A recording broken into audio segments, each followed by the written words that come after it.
Tonight, I can report to the American people and to the world that the United States has conducted an operation that killed Osama bin Laden, the leader of Al-Qaeda.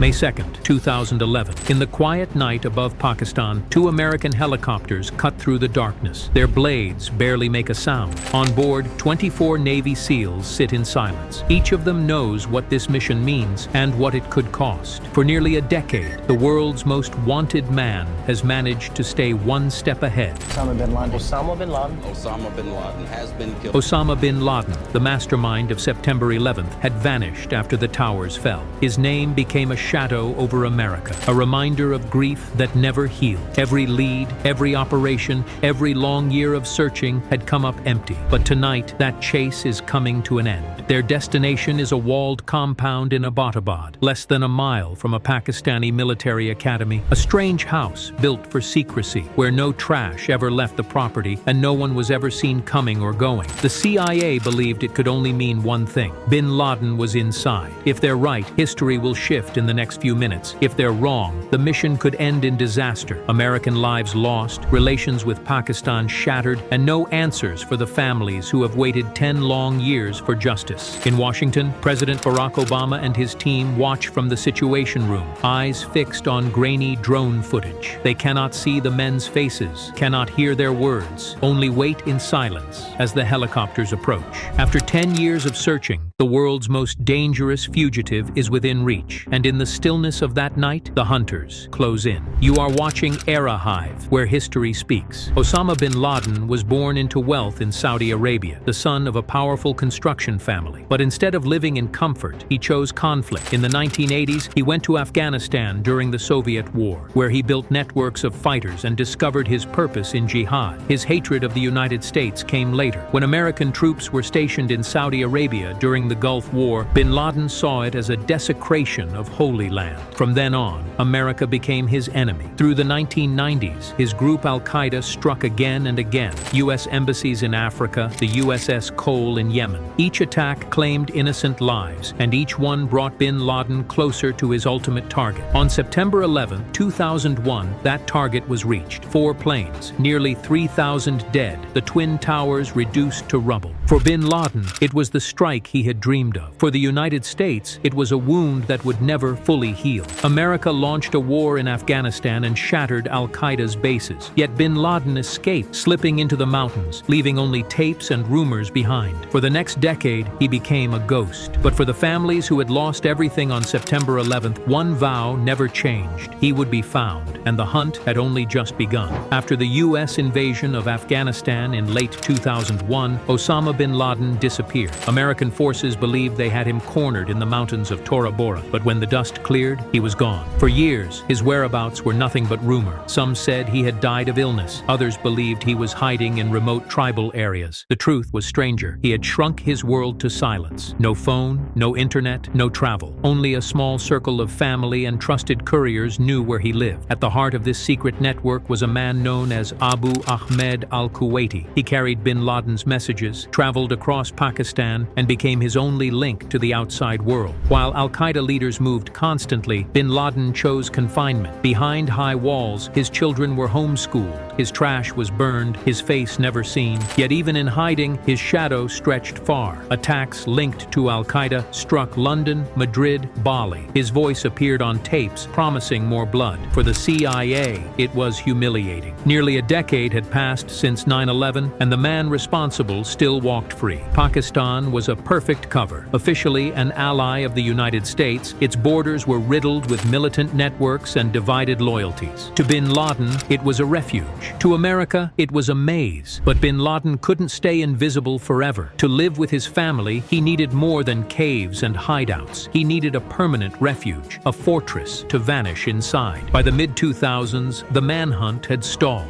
Leads went cold, intelligence was thin, and Osama bin Laden seemed to have vanished completely. But one name kept resurfacing: Abu Ahmed al-Kuwaiti. Captured al-Qaeda operatives mentioned him under interrogation. Some insisted he was retired. Others swore he was unimportant. The contradictions only deepened the CIA's suspicion. If he wasn't valuable, why would so many lie about him? In 2007, a breakthrough came. With help from foreign intelligence, the CIA discovered al-Kuwaiti's real identity: Ibrahim Saeed Ahmed, a Pakistani man once based in Kuwait. From then on, every effort shifted to finding him. For years, progress was painfully slow. Al-Kuwaiti was careful, swapping SIM cards, avoiding surveillance, and rarely staying in one place. But in 2010, he slipped. Signals intelligence tracked him to a city just north of Islamabad, Abbottabad. When CIA watchers followed him on the ground, they found something remarkable. Al-Kuwaiti wasn't just visiting a safe house. He lived inside a heavily fortified compound. The property stood out immediately. High walls, barbed wire, blacked-out windows, no phone lines, no internet. Trash was burned, never collected. And inside, a tall man was sometimes seen pacing in the courtyard. Analysts called him the Pacer. The longer they watched, the stronger the case became. Every detail pointed to one conclusion: Osama bin Laden might finally have been found, but proof was impossible. No photo, no voice recording, no message, only shadows. And betting on shadows would mean risking everything. The fortress in Abbottabad. Abbottabad was an unlikely place for the world's most wanted man. A quiet garrison town, home to schools, markets, and even a military academy. Yet in one neighborhood, a strange compound drew the CIA's attention. The walls stretched up to 18 feet, topped with barbed wire. The windows were covered, balconies shielded. Inside, the house was large but not extravagant. 3 stories high, built less for comfort than for concealment. Life within those walls was self-contained.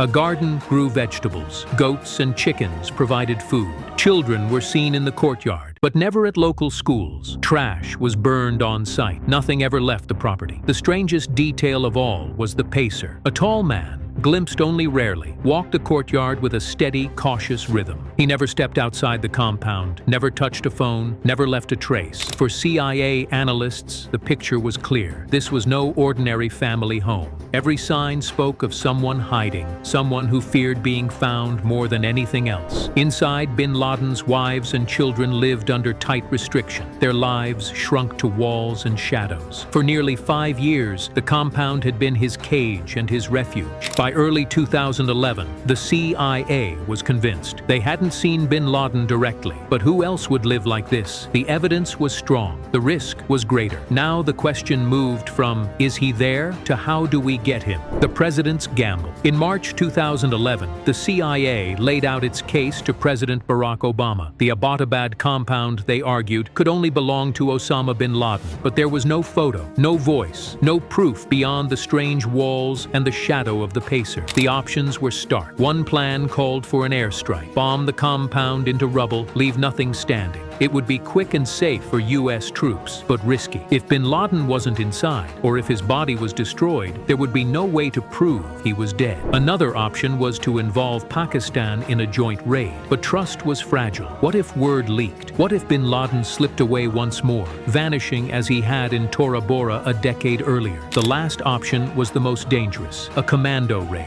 Navy SEALs would be flown in under the cover of night, storm the compound, and capture or kill the target. It would violate Pakistan's sovereignty. If anything went wrong, U.S. forces might be killed or captured deep in enemy territory. Obama's advisors were divided. Some, like Vice President Joe Biden, urged caution. Others, like CIA Director Leon Panetta, believed this was the best chance America would ever get. The president listened, weighed, and decided. The order was given: send in the SEALs. The mission was named Operation Neptune Spear. The men chosen were the best of the best.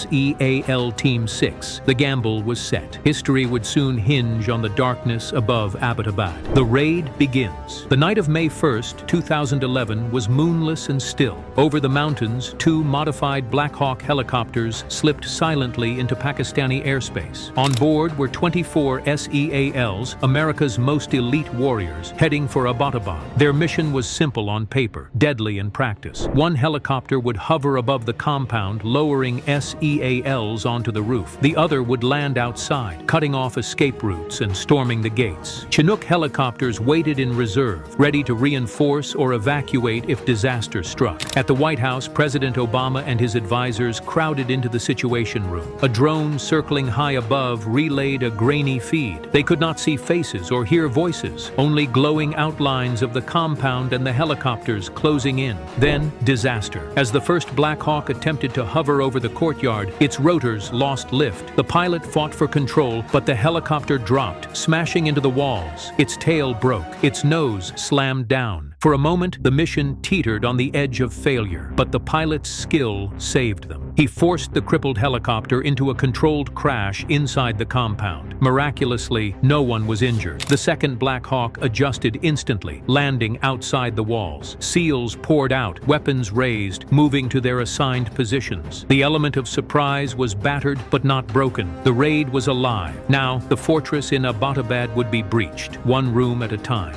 room by room. The raid began with fire and silence. Explosives tore through the gates as the SEALs split into teams, moving with speed and precision. One group stormed the guest house. Inside, they found armed men waiting. A courier raised his weapon but was cut down instantly. Within seconds, 3 were dead, including Abu Ahmed al-Kuwaiti, the trusted messenger who had unknowingly led them to this place. Meanwhile, another team pushed into the main house through the southern entrance. The first floor was dim and cluttered. Sitting rooms with worn couches, a kitchen, a makeshift classroom. Shadows darted in the halls. A man tried to resist and was quickly killed. Not every door held danger. Women and children appeared, terrified, pressed into corners. The SEALs restrained them, moving fast, never knowing who might be armed or wired with explosives. In a house built for secrecy, any movement could be fatal. The ground floor was cleared, but above them lay the real test. A reinforced steel door blocked the stairwell. Standard charges weren't enough. Heavy explosives would bring the house down, so they used precision breaching charges, small blasts, just enough to break the lock. The way forward opened. The team advanced to the second floor. Suddenly, footsteps above. A figure leaned out from the stairwell. Shots rang out. The man fell, dead. Later, he would be identified as Khalid bin Laden, Osama's son. For the SEALs, it was the clearest sign yet. The target was close. The third floor. The SEALs moved cautiously up the narrow stairwell. Above them was the third floor, the final level of the house, the place where their target was most likely hiding. The air was tense, heavy, every step measured. At the top, a woman suddenly rushed forward screaming. Fearing she might be carrying explosives, a SEAL shot and wounded her. They pushed past, clearing the hallway as children cried in the shadows. Then, in the dim glow of their night vision goggles, they saw him. A tall man with a gray-streaked beard peered from a bedroom doorway, startled by the invasion. The SEALs recognized him instantly. This was the face the world hadn't seen in nearly a decade. The man they called the Pacer, Osama bin Laden. Shots were fired. Some accounts say he was struck immediately and collapsed. Others claim he retreated, trying to use a wife as a shield. In the chaos, the details blurred, but the outcome was clear. Within seconds, the most wanted man in the world was mortally wounded, lying on the floor of his own bedroom. The room was secured. 2 wives were restrained. Children huddled against the walls. The mission's target